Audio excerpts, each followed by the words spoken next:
All right, this story is a little different. The when I got out of college, okay, I went to grad school. I ended up getting drafted first day, and then I ended up in the reserves. That's the only way I could finish up school. So I'm in the Navy Reserves. Dennis joined the Navy too. Now, believe it or not, Dennis and I are working as janitors. Well, I'm the janitor, and Dennis is my assistant. He never believed that. At DePaul, believe it or not, we're at my old high school, his high school. He just graduated, and we're the janitors. We're taking care of the school. So um, anyway, when we finish up school, June, the that he takes off for the service. He goes into service. Now, at the time, he's driving his car. He bought this car. Where he bought this car, I have no idea. But it's like a 19, I don't know, 58, 59 Morris Minor. And this is like 1965. A Morris Minor is an English car. It's a little, and the doors open again like this kind of door, and it's a little, looks like a kind of, and not like a Volkswagen, but it kind of Volkswagen-ish, right? Little car like that. And where we got it, I don't know, this kind of foam green thing. So when he leaves, he just leaves the car. Do whatever you want with the car, I don't care. So it was paid for. So he leaves. Well, we're using the car. So I start using the car to go over to grad school. And I forget what happened to my car. Something, I needed something. It was broken. But I'm using his car. I'm coming home from grad school one day. I'm on Route 80. The doggone car gets a flat tire. So I figure, hey, I've changed a million flat tires in my day. No big deal. I get out, I open the trunk. Now I look, I go, what the heck? So there's this thing in there that's like folded up, and this is the jack, but it's like a tripod, right? And it's got a crank on the top, crank like this.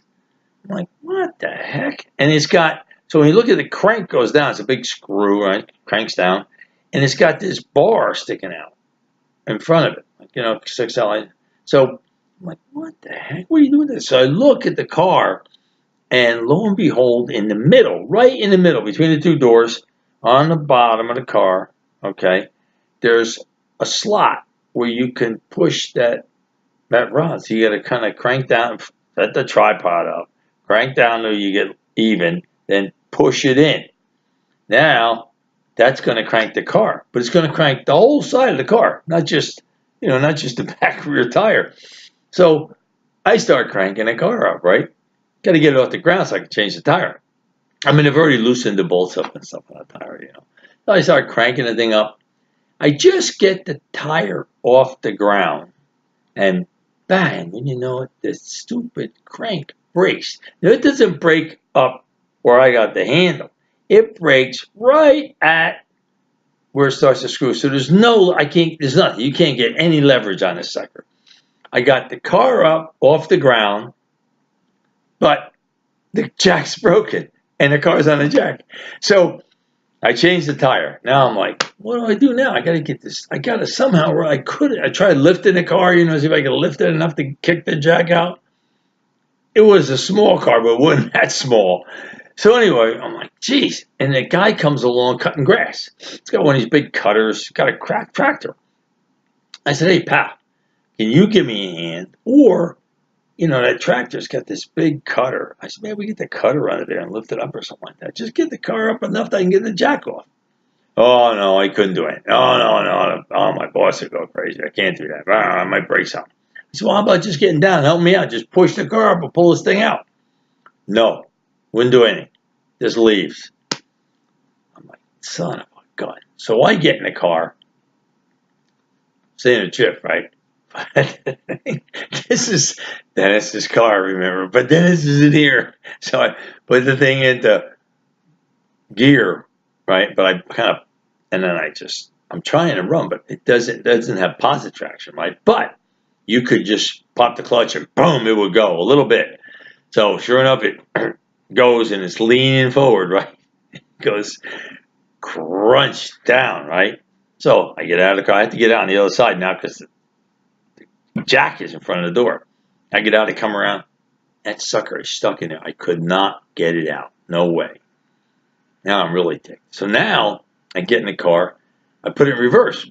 Boom, I back up. The car goes up in the air, leads over, goes down. Now the whole time, the jack is leaning into the car. So it's ripping through the front door, going down. Now it goes back through the front door. Now it's got the back doors. I had to do it about 4 times before that damn jack would break. And it had like this half moon type, ripped up, tearing the car. I'm going, good thing old Duff's not home, Finally, the jack breaks. I just took that jack and threw it, left it in the middle of the road, said, hey, I hope that cutter hits the doggone jack when he comes back. Anyway, I drive home. We never added and changed another because we couldn't. I don't know what we would have done if we had to change it. I think I bought a little jack that I could jack up and hopefully jack the whole car up. But we never had another flat tire. Same car, though. Duff borrows, takes the car. We don't say borrow it. Duff's Dennis isn't there. He takes the car. He's only going down to Singang. He gets to the light at what we used to call the Four Corners on Route 23 in Main Street. Now, fortunately, he's sitting there. He's the second car. There's a station wagon in front of him and a station wagon behind him. And he's sitting in the middle, right? So some guy, now speed limit on Main Street was 25 or 30 miles an hour, tops. Some guy comes barreling down. I don't know if he's drunk or what. Barreling down Main Street, coming towards 23, goes right through the red light and loses control of the car, goes through the red light, slams into the car in front of Jimmy, full blast, like 60 miles an hour, drives the car back, hits the Morris Minor, drives it into the car behind him. Literally, it just crushed that car, compacted it. Now, I think Jimmy had to climb out the window, but he didn't get hurt. No seatbelts, no airbags, nothing. Just crushed that car. He climbs out the window. Now, he might have got a few $100 for the car because the car wasn't worth the hill of beans, in terms of any value. But when Duff comes home on leave, we told him the sad story about the car. It didn't even faze him, you know what I mean? Yeah, can I borrow one of your cars? Yeah, sure, here's the keys. Boom. In fact, we had a long driveway because our house is kind of lengthy. So anybody that pulled in the driveway, the next guy pulled in behind you, and the next guy, you get like 3 cars in there. So all we had was a key rack. And when you'd walk in, you just put your keys on that little hook rack. And then when you were going out, you just look out and say, all right, what car is the last car in line? That's the keys you took. And no matter whose car it was, that's the one you're taking. Because you're not going to back all the other cars out and move them all around. You're taking it.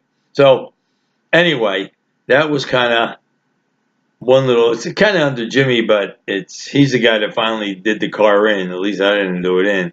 But just give you a sense of what life was like.